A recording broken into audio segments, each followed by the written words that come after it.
the child. Not the swim school from hell that she saw yesterday. That is the old paradigm. The old paradigm is breaking apart even as it fights to remain and shouts its message of fear. Babies being taught under physical, mental, or emotional duress, crying, terrorized to accomplish a skill. Babies forced to backfloat before it is developmentally appropriate. Forced to submerge repeatedly when not ready, resulting in gagging, choking, or excessive water swallowing, is no longer acceptable. It goes against mounting scientific evidence that babies very early on have higher order feelings, consciousness, memory, all beyond simple reflex. Evidence that personality development during the critical period before age 3 is linked directly to experiences and remains deep-seated.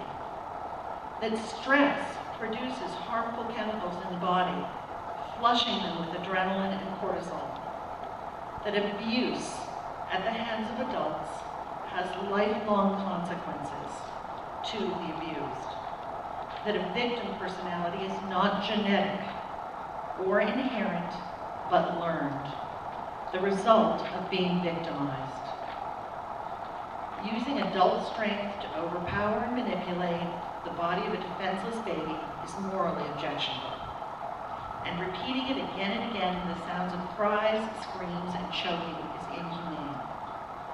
Justifying torture that is equivalent to waterboarding by telling parents all babies cry when they learn to swim.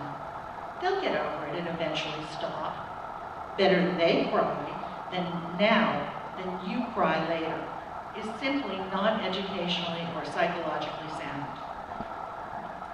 Let's continue to call it what it is, child abuse. Child abuse justified in the name of fear, the fear of drowning. Bullying is bullying.